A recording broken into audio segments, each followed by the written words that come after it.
여호수아서 4장 1절부터 14절 말씀 한 절씩 교독하겠습니다. 그 모든 백성이 요단을 건너가기를 마침에 여호와께서 여호수아에게 말씀하여 이르시되 백성이 각 지파에 한 사람씩 12사람을 택하고 그들을 명령하여 이르기를 요단 가운데 제사장들의 발이 굳게 선 그곳에서 돌 12를 택하여 그것을 가져다가 오늘 밤 너희가 유숙할 그곳에 두게 하라 하시니라. 여호수아가 이스라엘 자손 중에서 각 지파에 한 사람씩 중요한 그 12사람을 불러 그들에게 이르되 요단 가운데로 들어가 너희 하나님 여호와의 궤 앞으로 가서 이스라엘 자손들의 지파 수대로 각기 돌 1개씩 가져다가 어깨에 매라. 이것이 너희 중에 표징이 되리라. 후일에 너희의 자손들이 물어 이르되 이 돌들은 무슨 뜻이냐 하거든. 그들에게 이르기를 요단 물이 여호와의 언약궤 앞에서 끊어졌나니 곧 언약궤가 요단을 건널 때에 요단 물이 끊어졌으므로 이 돌들이 이스라엘 자손에게 영원히 기념이 되리라 하라 하니라. 이스라엘 자손들이 여호수아가 명령한 대로 행하되 여호와께서 여호수아에게 이르신 대로 이스라엘 자손들의 지파의 수를 따라 요단 가운데에서 돌 12를 택하여 자기들이 유숙할 곳으로 가져다가 거기에 두었더라.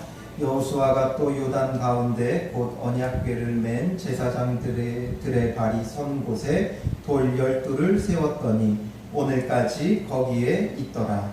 또 여호와께서 여호수아에게 명령하사 백성에게 말하게 하시니 곧 모세가 여호수아에게 명령한 일이 다 마치기까지 궤를 맨 제사장들이 요단 가운데에 서 있고 백성은 속히 건넜으며 모든 백성이 건너기를 마친 후에 여호와의 궤와 제사장들이 백성의 목전에서 건넜으며 루벤 자손과 갓 자손과 므낫세 반지파는 모세가 그들에게 이른 것 같이 무장하고 이스라엘 자손들보다 앞서 건너갔으니 무장한 4만 명가량이 여호와 앞에서 건너가 싸우려고 여리고 평지에 이르니라. 그날에 여호와께서 모든 이스라엘의 목전에서 여호수아를 크게 하시매 그가 생존한 날 동안에 백성이 그를 두려워하기를 모세를 두려워하던 것 같이 하였더라. 아멘. 오늘 하나님 앞에 나와 예배하는 여러분들 가운데 하나님 주시는 구원의 은혜와 소망이 가득 넘쳐나시기를 주님의 이름으로 축원합니다. 어제 태풍 링링이 이 한반도 땅을 휩쓸고 지나갔죠. 뉴스를 보니까 가거도에서 초속 52.5m를 기록했다고 합니다. 이게 우리가 그냥 잘 아는 시속으로 따지면 시속 189km로 이 바람이 불었던 거죠. 우리가 고속도로를 달리는 자동차 창문을 열고 손을 한번 내밀어 보면 손이 그냥 뒤로 휙 날아가 버리듯이 그 고속도로를 달리는 차량의 속도가 대부분 한 100km 정도 되는 거죠. 거의 2배 가까운 그 바람이 불었다는 겁니다. 그래서 어제 여러분 핸드폰이 쉴 새 없이 울리지 않았습니까? 제 핸드폰도 그렇더라고요. 새벽부터 어제 밤까지 계속해서 재난 안내 문자가 계속 울리는 것을 경험했고 또 TV고 라디오고 온통 태풍 소식을 전하며 대비할 것을 말했습니다. 거센 바람을 몰고 오는 태풍이라고 하여 이번 이 태풍이 손가락에 꼽는 우리나라에서 기록된 그런 태풍 중에 하나라고 합니다. 그러니까 사람들이 아주 많이 두려워하고 근심하고 걱정하고 난리도 아니었던 모습을 보게 됩니다. 그러니 우리가 이제 길거리를 다니다 보면 어떻습니까? 이제 가로수가 나무가 그냥 부러진 것을 우리가 보게 됩니다. 튼튼한 나무인데도 그냥 쉽게 부러진 것이죠. 그러니까 이 태풍 앞에 많은 사람들이 염려하고 근심하고 걱정했던 겁니다. 그래서 이런 것들을 대비하고 사람들이 벌벌 떠는 그런 모습을 어제 보게 되어졌습니다. 그런데 이 태풍을 저는 보면서 어떤 생각을 했냐 하면 저 태풍의 위력과 하나님의 능력을 비교해 보면 어떠할 것인가. 물론 이 모든 것이 하나님이 만드신 것이고 하나님의 주권 아래 있는 것이지만 하나님의 능력과 태풍의 위력을 비교해 보게 된다면 하나님의 입김 정도도 되지 않는 태풍일 겁니다. 하나님의 콧김 정도밖에 되지 않는 태풍일 겁니다. 그럼에도 불구하고 우리는 이렇게 벌벌 떨고 그 피해가 만만치 않은 것을 보게 되어지는 것이죠. 그런데 우리는 정작 하나님을 두려워하지 않는다는 것이죠. 눈에 보이지 않으니까 눈에 보이지 않는 하나님보다 늘 눈에 보이는 것만 무서워하고 염려하고 두려워하며 걱정하며 살아가는 우리의 삶을 우리가 다시 한번 살펴볼 필요가 있다라는 것이죠. 하나님의 그 크신 능력으로 하나님은 무슨 일들을 행하셨습니까? 출애굽기 14장 21절에 보면 하나님의 입김으로 그 홍해를 마르게 하시는 것도 성경에는 기록하고 있습니다. 우리 한번 같이 읽어볼까요? 출애굽기 14장 21절 말씀입니다. 모세가 바다 위로 손을 내밀매 여호와께서 큰 동풍이 밤새도록 바닷물을 물러가게 하시니 물이 갈라져 바다가 마른 땅이 된지라. 아멘. 하나님께서 그 입김과 같은 동풍을 불어 바닷물을 물러가게 하고 마르게 해버렸다라는 것이죠. 하나님의 그 입김은 바다를 마르게 하고 바다를 가르는 입김입니다. 요단강은 주님께서 어떻게 가르셨습니까? 우리가 여호수아서를 보면서 이스라엘 백성이 가나안 땅에 들어가기 위한 첫 번째 관문이었던 요단강을 건넌 것을 우리가 지난주 말씀으로 살펴보았듯이 3장 15절부터 17절에 보면 이렇게 기록을 하고 있죠. 같이 있습니다. 요단이 곡식 거두는 시기에는 항상 언덕에 넘치더라. 괴를 맨 자들이 요단에 이르며 괴를 맨 제사장들의 발이 물가에 잠기자 곧 위에서부터 흘러내리던 물이 그쳐서 사르단에 가까운 매우 멀리 있는 아담 성읍 변두리에 일어나 한 곳에 쌓이고 아라바의 바다 여매로 향하여 흘러가는 물은 온전히 끊어지매 백성이 여리고 앞으로 바로 건널세. 여호와의 언약궤를 맨 제사장들은 요단 가운데 마른 땅에 굳게 섰고 그 모든 백성이 요단을 건너기를 마칠 때까지 모든 이스라엘은 그 마른 땅으로 건너갔더라. 아멘. 언약궤를 맨 제사장들의 발이 요단 물에 잠기자 위에서부터 흘러내리던 물이 그쳐서 한 곳에 쌓이고 마른 땅이 되었다라는 것이죠. 물이 그치고 쌓인다는 게 도대체 어떤 일인지 우리는 상상조차도 할 수가 없습니다. 여러분 살면서 위에서 아래로 흐르던 물이 멈추고 그 물이 쌓이는 것을 본 적이 있으십니까? 우리는 본 적도 없는, 있을 수도 없는 그런 일들을 행하며 하나님께서 그 길을, 그 물이 가득 차는 시기에 그 요단강이 범람하여 강둑을 넘쳐 흐르는 그 시기에 물을 끊어버리고 그곳을 마른 땅으로 건너게 만드시는 아주 크고 놀라운 사건을 그들에게 행하셨다라는 것이죠. 우리는 태풍은 두려워하면서 이 모든 것을 주관하시는 그보다 크신 여호와 하나님을 두려워하지 않는 우리의 어리석음을 깨달아야 하는 겁니다. 한번 이따가 집에 갈 때 이 옆에 공터를 막아놓은 공사장 가림막을 한번 살펴보면서 가십시오. 그 가림막이 전부 다 넘어져 버렸습니다.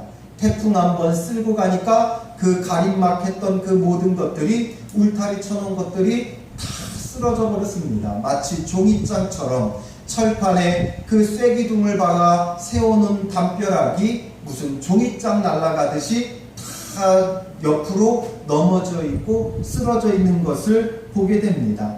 그러니 그 바람을 사람은 무서워하죠. 그러나 그 바람을 주관하시는 하나님을 우리는 두려워하지 않는다는 겁니다. 성경을 보면 그 모든 것을 주관하시는 분이 분명 여호와 하나님이시다라는 거죠. 그래서 홍해를 가르셨고 요단강을 가르셨고 그 능력의 하나님이신 것을 우리는 잘 기억하지 못하고 깨닫지 못하는 겁니다. 우리가 보기에는 우연히 일어난 자연 현상같이 여겨집니다. 그런 우연히 벌어진 자연 현상에도 사람들은 두려워하고 대비해 보겠다고 별의별 행동을 다 하죠. 그러나 여기에는 초자연적으로 일하시는 하나님의 우연한 손길이 아닌 정확한 손길이 일하고 계심을 우리는 알아야 합니다. 정확히 일하시는 하나님입니다. 사람들은 다 우연히 벌어졌다고 이야기를 합니다. 몇 분의 몇의 확률로 사람이 진화했다고 주장하는 사람들도 수억 분의 1의 확률로 우연히 벌어진 것으로 설명하려고 애를 쓰지만 아무리 설명하려 해도 설명이 되지 않는 그 모든 것, 결국 우연히 된 게 아니라 있을 수 없는 불가능한 확률을 뚫고 벌어진 일들이 아니라 하나님께서 정확한 때에 정확하게 일하신 것임을 우리는 알아야 하는 것입니다. 그러니 홍해가 우연히 그때에 갈라져 그들이 기가 막힌 우연으로 그 홍해를 건넌 겁니까? 또 그 시기에 이스라엘 백성이 기가 막힌 우연으로 이 정확한 시기가 우연히 잘 들어맞아서 요단강이 갈라져 건넌 게 아니다라는 것이죠. 물론 우리도 서해 앞바다에 가보면 이 홍해의 기적이라고 하는 밀물과 썰물 때 잠시 드러나는 길들이 있습니다. 그것은 그냥 그 자연 현상에 불과하지만 여기에서는 그런 밀물과 썰물이 없는 그때에 요단강 물이 넘치는 시기에 하나님께서 정확하게 일하셔서 이 물을 가르고 이스라엘 백성이 건너게 하셨다라는 것이죠. 하나님이 얼마나 정확하게 일하시는 분인지 우리는 기억해야 됩니다. 그래서 우리가 오늘 14절까지만 읽었지만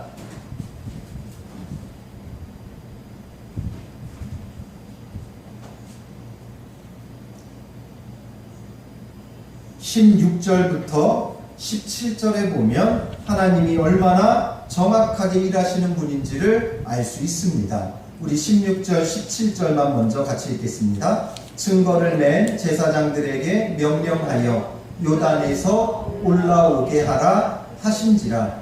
여호수아가 제사장들에게 명령하여 이르기를 요단에서 올라오라 하매 제사장들의 발이 요단물에 잠기니까 물이 달라졌습니다. 그리고 이제 하나님께서 올라오게 하라고 하시니까 여호수아가 가서 제사장들에게 이제 올라오라고 한 것이죠. 그러니 어떤 일이 일어납니까? 18절 말씀 같이 읽습니다. 여호와의 언약궤를 맨 제사장들이 요단 가운데서 나오며 그 발바닥으로 육지를 밟는 중시에 요단 물이 문 곳으로 도로 흘러서 전과 같이 언덕에 넘쳤더라. 그들의 발바닥으로 육지를 밟는 동시에 제사장들의 발바닥이 이제 육지를 밟는 동시에 모든 백성이 다 건너고 마지막에 제사장들이 이제 그 발로 육지를 밟는 그 동시에 정확한 때에 정확한 타이밍에 어떤 일이 일어납니까? 요단물이 본 곳으로 도로 흘러서 전과 같이 언덕에 넘쳤더라. 본 곳으로 돌아갔다라는 것이죠. 본래는 물이 흘러야 하는 곳인데 그곳을 정확하게 하나님께서 그의 백성이 요단을 건너게 하시려고 정확하게 멈추게 했다가 다 건넌 후에 동시에 정확하게 흐르는 것이죠. 그러니 우리의 인생에 우연히 벌어지는 일은 없습니다. 태풍이라는 것이 여러 가지 기후와 환경 때문에 자연적으로 우연히 발생되어지는 것이 아니다라는 것이죠. 하나님께서 정확하게 이루시는 일들이다라는 것을 우리는 늘 기억해야 됩니다. 왜 하필 이때에 이런 일이 벌어지느냐가 아니라 우리 하나님은 정확한 때에 정확하게 일하는 겁니다. 우연히 되는 게 아니라 하나님의 놀라운 능력으로 아주 세밀하고 정확하게 반드시 필연적으로 일하시는 하나님이신 것을 그 모든 것을 통해 우리에게 구원을 베푸시는 하나님이신 것을 우리는 기억해야 하는 것이죠. 그런데 우리가 이 모든 것을 잘 기억을 하지 못합니다. 이런 크고 놀라운 일들을 경험해도 사람들은 늘 쉽게 잊어버리는 것이죠. 구원의 감격이 우리에게 그리 오래가지 않습니다. 그래서 사람은 망각의 존재라는 말을 하죠. 그래서 잊지 않으면, 우리가 잊어버리지 않으면 우리는 부끄러움과 두려움과 수치 때문에 살아갈 수 없는 존재입니다. 우리가 어릴 때 했던 그 모든 일들을 날마다 다 기억하고 우리가 살아간다면 부끄러워서 살아갈 수 없고 두려워서 살아갈 수 없는 겁니다. 옛날에 그런 광고 문구가 있었습니다. 내가 지금 한 일을 커서도 네가 다 기억한다면 이라는 그런 말이 흘러가면서 아이가 화장지를 그 변기에다가 휘휘 휘젓는 그런 일들이 스쳐가는 것을 보여줍니다. 그처럼 우리가 어릴 적 했던 일들 다 기억한다면 얼마나 부끄럽겠습니까? 이불 속에 대소변 가리지 못했던 것들, 우리가 어리석게 행동했던 것들, 이런 것들이 다 떠오르면 부끄러워서 살 수 없는 존재입니다. 그리고 우리가 삶에서 느꼈던 두려움을 다 기억하면 우리가 살아갈 수 없다는 것이죠. 이것도 무섭고 저것도 무섭고 우리가 이것저것 다 두려워하며 살아갈 수 없는 겁니다. 그러니 우리가 망각할 수 있다는 것, 잊어버릴 수 있다는 것은 우리에게 아주 큰 은혜 중에 하나입니다. 그런데 문제는 우리가 이 구원의 하나님을 잊어버린다는 것이 문제인 것이죠. 그래서 우리가 잊지 않는 존재가 되어야 됩니다. 하나님을 기억하고 예수 그리스도를 늘 기억하고 우리가 그것을 잊지 않는 존재가 되기를 힘써야 한다는 것이죠. 힘쓰지 않으면 자연스럽게 잊어버리는 겁니다. 자연스럽게 망각하는 겁니다. 그래서 우리의 이런 어리석음 때문에 격언 중에도 이런 말이 있죠. 원수는 물에 새기고 은혜는 돌에 새겨라. 그러니까 우리가 잊지 말아야 될 것은 꼭 돌에 기록하고 새겨 두어야 한다는 것이죠. 그런데 우리는 늘 반대입니다. 원수는 돌에 새겨놓고 은혜는 물에 새기는 겁니다. 그래서 흘려보내는 것이죠. 그리고 원수 맺은 것은 끝까지 잊지 않고 우리 마음에 기억하고 기록해 놓았다가 어떤 기회만 있으면 원수를 갚고 행하려 하는 게 우리의 모습인 겁니다. 살면서 하나님의 은혜에 정말 감사하고 감격했던 때들이 있지 않습니까? 그 때를 10가지만 지금 빨리 기록해 보십시오 하면 여러분 몇 개나 기록할 수 있겠습니까? 우리가 정말 하나님의 크고 놀라운 은혜를 경험했던 게 10가지밖에 되지 않겠습니까? 수십 수백 가지가 있지만 우리가 감사하다고 드렸던 수많은 감사헌금이 있지만 막상 기록하려고 하면 뭘 기록해야 하는가 우리가 고민하게 되는 것이 주님의 은혜를 늘 잊어버리며 살아가는 우리의 모습이다라는 것이죠. 그래서 요단강을 건넌 그의 백성에게 하나님은 표징을 남게 하시는 겁니다. 그래서 오늘 본문의 1절, 2절, 3절 말씀을 보면 하나님께서 이스라엘 백성에게 이 요단강에서 특히 이 제사장들의 그 발 앞에서 12개의 돌을 취에다가 가져다가 이것을 기념으로 삼아라 라고 말씀하시는 것이죠. 우리 같이 한번 읽어보겠습니다. 그 모든 백성이 요단을 건너가기를 마치매 여호와께서 여호수아에게 말씀하여 이르시되 백성의 각 지파에 한 사람씩 12사람을 택하고 그들에게 명령하여 이르기를 요단 가운데 제사장들의 발이 굳게 선 그곳에서 돌 12를 택하여 그것을 가져다가 오늘 밤 너희가 유숙할 그곳에 두게 하라 하시니라. 아멘. 모든 백성이 다 건너가기를 마쳤습니다. 제사장들만, 그 언약궤를 맨 제사장들만 요단강 안에 아직 머물러 있고, 물을 멈추게 해야 되니까 그 안에 머물러 있고, 백성들이 다 건너가기를 마친 후에 하나님께서 여호수아에게 각 지파, 12지파 중에 각 지파에서 한 명씩을 뽑아서 제사장들의 발이 굳게 선 그곳에서 돌 12를 택하여 그것을 가져와서 오늘 밤 너희가 머물게 되는 그곳에다가 두게 하라는 겁니다. 그래서 이것을 이제 여호수아가 명령 그대로 행하는 것이죠.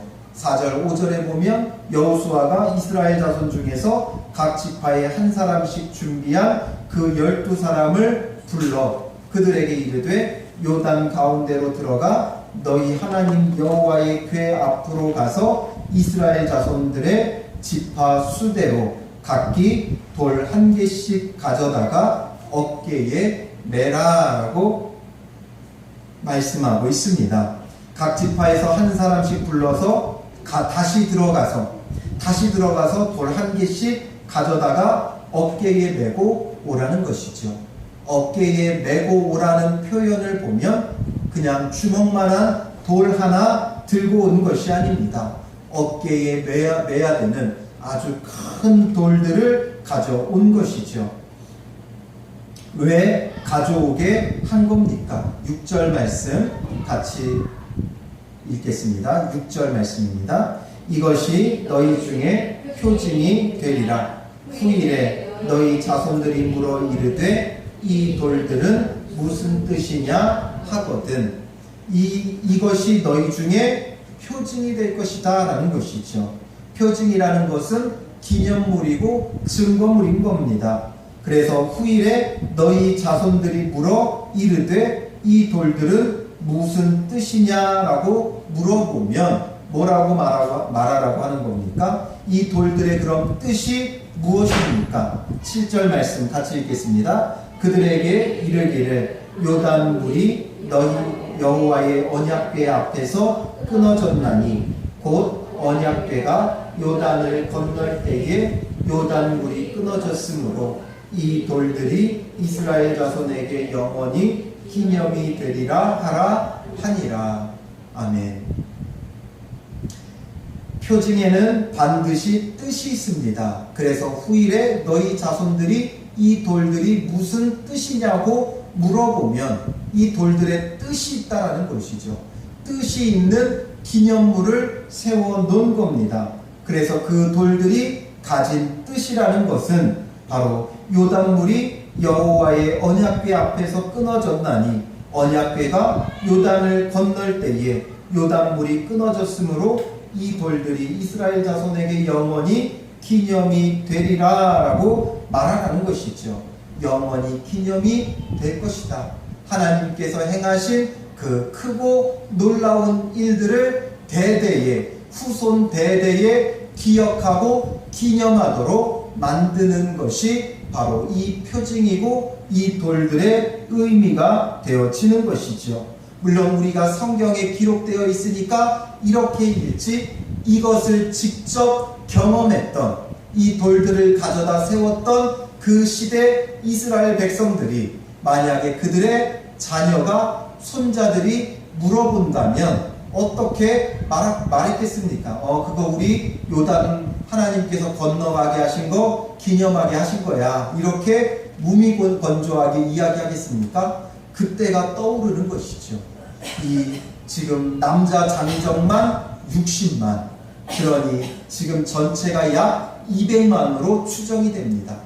이 제사장들이 언약궤를 메고 앞서 나아가고 약 1km 뒤떨어져서 따라가는 이스라엘 백성이 그것을 다 그대로 목도한 것이죠.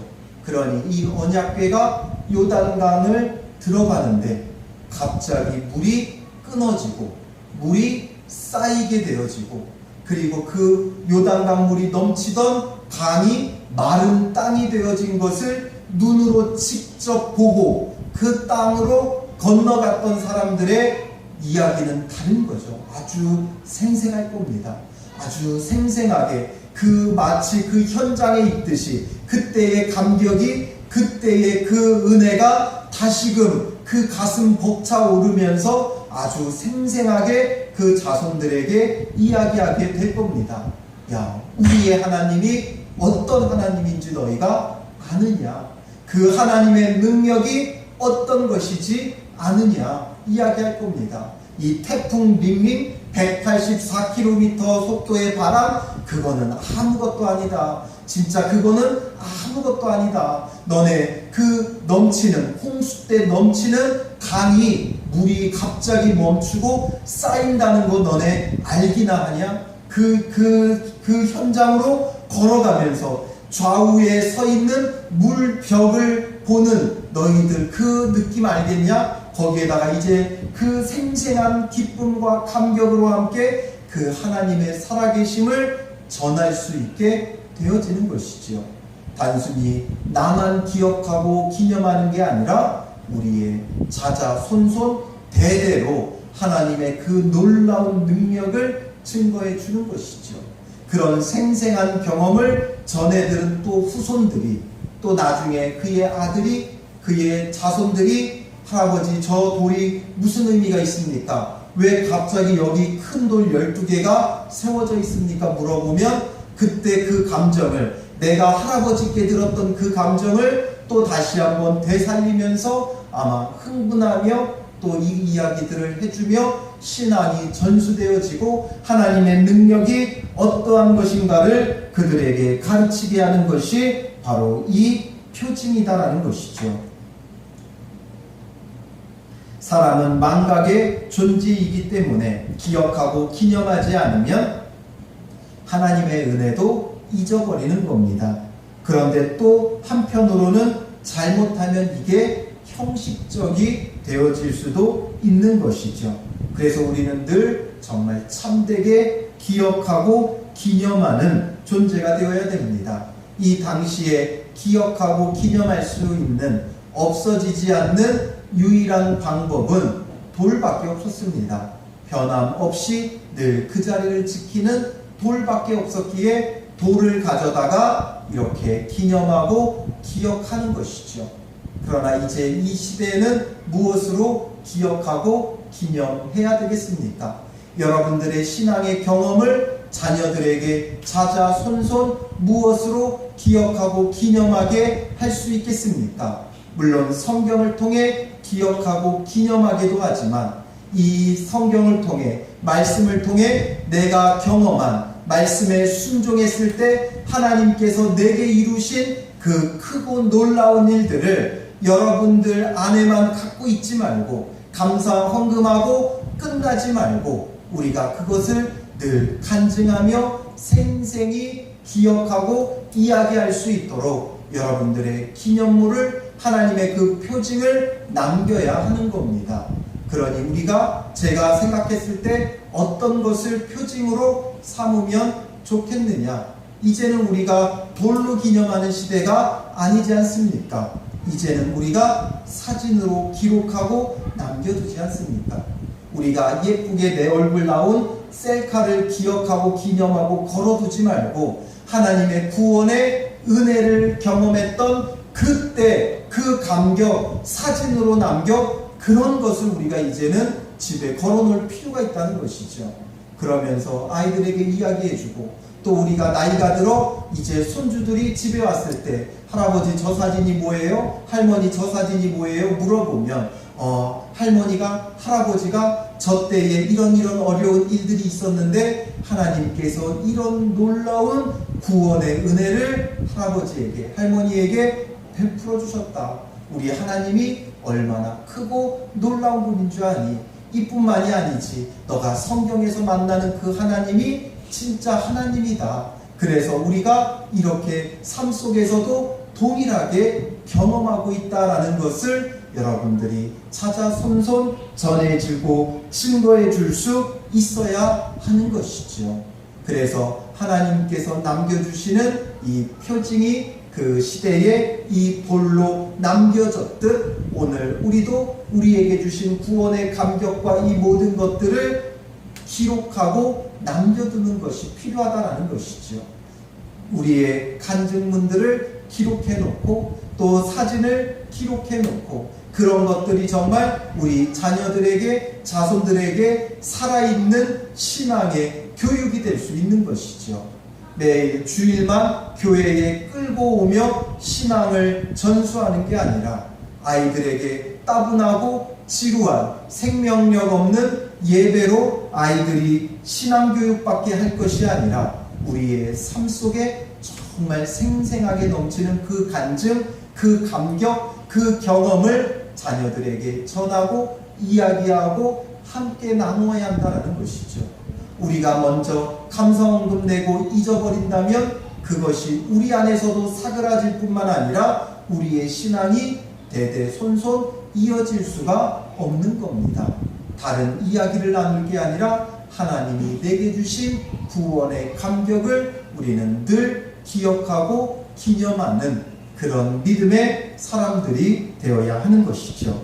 그러나 우리가 이런 부분들이 매우 중요하지만 또한 예수님 안에서 우리가 이제 이 구약의 성도들이 이 요단강에서 12돌을 가져다가 기억하고 기념하는 것처럼 예수 그리스도의 그 구원도 우리가 기억하고 기념하지 않으면 그 은혜를 잊은 채 살아가게 됩니다. 노력하지 않으면 예수 그리스도의 십자가의 보혈의 공로를 우리가 날마다 기억하려고 하고 기념하려고 하지 않으면 잊어버리게 된다는 것이죠. 우리는 예수 그리스도를 통해 요단강이 아닌 죄의 강을 건너 하나님에게로 온 자들입니다. 예수님께서 십자가의 죽으심으로 그 길을 열어주신 것이죠. 죄로 뒤덮여 있던 우리의 인생에 예수 그리스도의 십자가의 보혈이 그 죄를 막고 쌓이게 하고 생명의 길, 진리의 길, 은혜의 길을 열어 하나님 아버지에게로 나아갈 수 있도록 만들어 주셨다라는 것이죠. 그러니 그 십자가 보혈 가운데 우리는 12돌을 취하여다가 기념하는 심정으로 주님의 그 은혜를 기념해야 하는 것이죠. 우리에게 예수님은 무엇을 표징으로 삼으라고 말씀하셨습니까?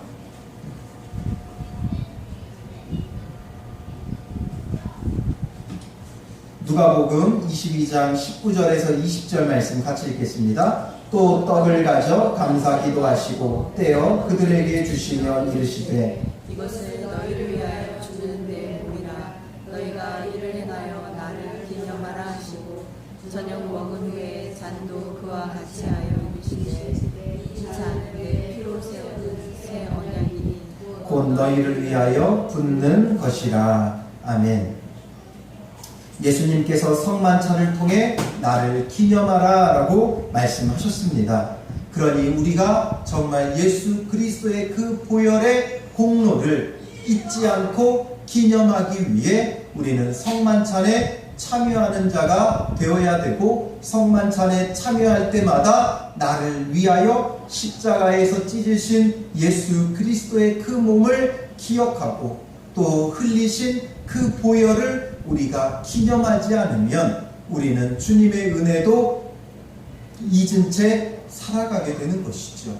우리가 성만찬을 받을 때 그것을 보고 그것을 먹고 할 때 그 주님을 다시금 기억하고 되새기며 내가 예수 그리스도를 먹고 마심으로 이 생명을 누린다는 것, 예수 그리스도로 말미암아 이 죄의 강을 건너 하나님 아버지에게로 내가 왔다는 것을 우리가 돌아볼 수 있어야 되고 늘 기억해야 하는 것이죠. 그래서 바울은 고린도전서 11장 23절부터 26절에서 고린도 교회에 이 성만찬에 대해 말하면서 무엇이라고 말하고 있습니까? 같이 읽겠습니다. 내가 너희에게 전하는 것은 주께 받은 것이니 곧 주 예수께서 잡히시던 밤에 떡을 가지사 떼어 이르시되 이것은 너희를 위한 내 몸이니 이것을 행하여 나를 기념하라 하시고 식후에 또한 그와 같이 잔을 가지시고 이르시되 이 잔은 내 피로 세운 새 언약이니 이것을 행하여 마실 때마다 나를 기념하라 하셨으니 너희가 이 떡을 먹으며 이 잔을 마실 때마다 주의 죽으심을 그가 오실 때까지 전하는 것이니라. 아멘. 이것이 바로 주님께 받은 것이다 라는 거죠. 내가 만든 게 아니라 주님께 받은 것이고, 예수님께서 잡히시던 밤에 떡을 가지사 축사하시고 떼어 이르시되 너희를 위한 내 몸이니 이것을 행하여 나를 기념하라 하셨고, 또 식후에 그와 같이 잔을 가지시고 이르시되 이 잔은 내 피로 세운 새 언약이니 이것을 행하여 마실 때마다 나를 기념하라 라고 하셨으니 너희가 이 떡을 먹으며 이 잔을 마실 때마다 주의 죽으심을 그가 오실 때까지 전하는 것이니라.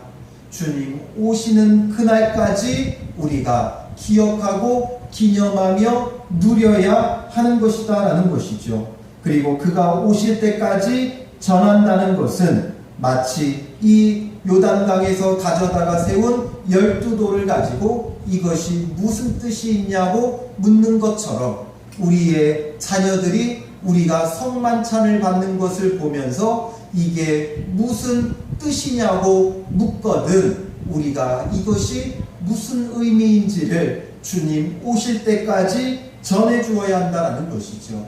엄마가 받은 구원이, 아빠가 받은 구원이 이런 것이다. 죄로 죽을 수밖에 없었던 내가 예수님께서 대신 십자가에서 그 몸을 찢고 피를 흘리며 또한 생명을 주셔서 그 보혈로 말미암아 이제 죄의 강을 건너 하나님 아버지께로 가는, 하나님 아버지 안에서 영생을 누리게 하신 것을 기억하고 기념하는 것이다 라는 것을 자녀들에게 가르치고 대대손손 가르쳐 예수 그리스도의 그 보혈을 우리가 전하며 증거하는 것이 성만찬이 되어야 하는 것이죠. 요단강을 건넌 것, 이 길갈에 세운 12돌로 기억하고 기념하듯 오늘 우리는 나를 위하여 예수님께서 그 십자가에서 생명을 내어주심을 성만찬을 통해 기억하고 기념하며 자녀들을 가르치고 양육하고 훈련해 가야 한다라는 것이죠. 그러므로 우리의 신앙은 이를 통해 전해지고 증거되어지는 겁니다. 성만찬이 얼마나 중요한지 우리가 이 여호수아서를 보면서 계속 등장하지 않습니까? 우리는 기념하지 않으며 구원의 보증물이 없으면 우리는 그 구원을 마음껏 제대로 누릴 수 없는 존재인 겁니다.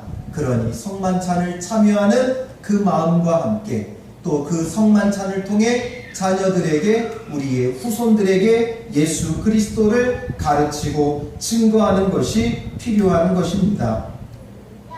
요단강에서 가져다가 길갈에 세운 12돌은 기적적으로 강을 건넜다는 것을 기억하고 기념하는 것이 아니라 궁극적으로 이를 통해 여호와 하나님이 어떤 분이신가를 가르치려고 하는 겁니다. 모든 능력 위에 계신 하나님이심을, 이 우주 만물을 다스리고 통치하시는 하나님이신 것을 자녀들에게 알리기 위한 것이죠. 신앙을 가르치고 전수하기 위한 겁니다.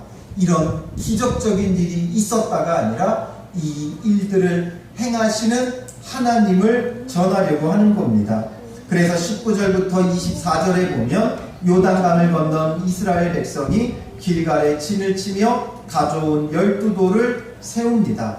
그리고 그 의미를 다시 반복해서 말해주죠. 우리 21절부터 23절 말씀 같이 읽겠습니다. 이스라엘 자손들에게 말하여 이르되 후일에 너희의 자손들이 그들의 아버지에게 묻기를 이 돌들은 무슨 뜻입니까 하거늘 너희는 너희 자손들에게 알게 하여 이르기를 이스라엘이 마른 땅을 밟고 이 요단을 건넜음이라. 너희의 하나님 여호와께서 요단물을 너희 앞에서 마르게 하사 너희를 건너게 하신 것이 너희의 하나님 여호와께서 우리 앞에 홍해를 말리시고 우리를 건너게 하심과 같았나니 라고 말씀하고 있습니다.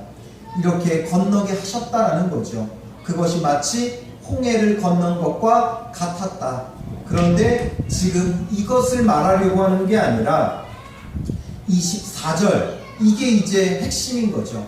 이런 일이 있었다. 그런데 이는, 이것이 무슨 의미냐? 이는 24절 같이 읽겠습니다. 이는 땅의 모든 백성에게 여호와의 손이 강하신 것을 알게 하며 너희가 너희의 하나님 여호와를 항상 경외하게 하려 하심이라 하라. 아멘. 뭘 가르치려고 했던 겁니까? 여호와의 손이 강한 것. 그리고 그래서 여호와를 항상 경외해야 한다라는 것을 가르치려 하는 것이죠. 바람이 무섭니? 그게 아니라 그 모든 것이 여호와의 손의 강하심을 너희가 기억해야 한다. 여호와의 손에 의한 것이다. 이것을 가르치려는 것이죠. 여호와의 손이 행하시지 않으면 안 된다는 것을 가르치는 것이고, 그러니 그 여호와 하나님을 두려워하며 경외하며 섬겨라 라는 것을 가르치고자 하는 겁니다. 오늘 우리의 구원의 그 하나님을 우리가 기억하고 그의 능력을 우리가 바라보며 그를 경외하는 자가 되어져야 하는 것이죠. 태풍 따위가 우리의 두려움이 아니라 모든 능력의 하나님을 경외해야 하는 것이죠. 어제 태풍을 보며 여러분들은 자녀들에게 무엇을 이야기해 줬습니까? 지인들에게 무엇을 말했습니까? 강한 태풍, 이 태풍 때문에 어떤 일이 벌어졌는지 그게 아니라 하나님의 강하신 손을 말할 수 있어야 한다는 것이죠. 우주 만물을 창조하신 분이 하나님이고 저 모든 것이 하나님의 능력 아래 있는 것이다. 우리가 정말 무서워해야 되는 건 이 강한 바람이 아니라 이 모든 것을 주관하시는 하나님이시고, 그러므로 그 하나님을 경외하며 섬기는 자가 되어야 한다라는 것을 우리가 가르쳐야 한다라는 것이죠. 우리가 성만찬을 통해 아이들에게 무엇을 가르칩니까? 이거 세례받은 사람이 참석할 수 있는 거다는 것을 가르치는 게 아니라 얼마나 놀라운 구원의 능력으로 하나님께서 예수 그리스도를 우리를 위하여 아낌없이 내어주셨는지, 우리를 구원하시는 하나님의 손이 얼마나 크고 강한지를 아이들에게 가르치고, 그러므로 하나님을 경외하고 그의 말씀에 순종하며 따르는 믿음의 사람들이 되도록 우리는 가르쳐야 한다는 것이죠.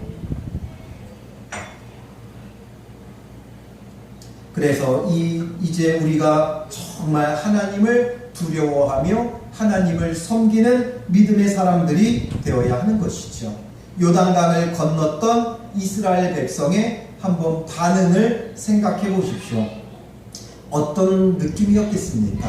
그들의 반응을 14절에 이렇게 기록합니다. 같이 읽습니다. 그날에 여호와께서 모든 이스라엘의 목전에서 여호수아를 크게 하시매 그가 생존하는 날 동안에 백성이 그를 두려워하기를 모세를 두려워하는 것 같이 하였더라.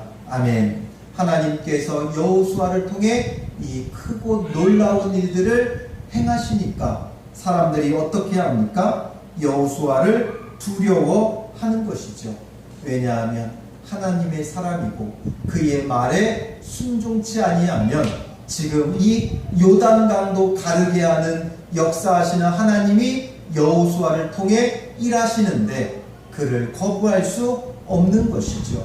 오늘 우리도 마찬가지입니다. 하나님께서 예수 그리스도를 통해 우리에게 구원의 일들을 행하고 계신 겁니다.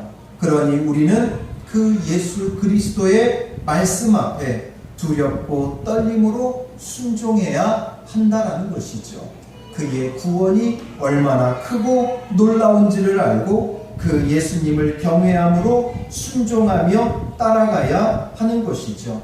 오직 예수님을 통해 가나안 땅 하나님 나라를 누릴 수 있습니다. 이 이스라엘 백성이 여호수아 없이는 가나안 땅에 들어갈 수 없었듯이 오늘 우리는 예수 그리스도 없이는 하나님 나라를 누릴 수 없는 겁니다. 그 예수 그리스도가 어떠한 분인지를 알고 그 예수 그리스도를 경외함으로 말씀에 온전히 순종하며 따르는 믿음의 사람들이 되시기를 주님의 이름으로 축원합니다. 기도하겠습니다. 살아계신 아버지 하나님,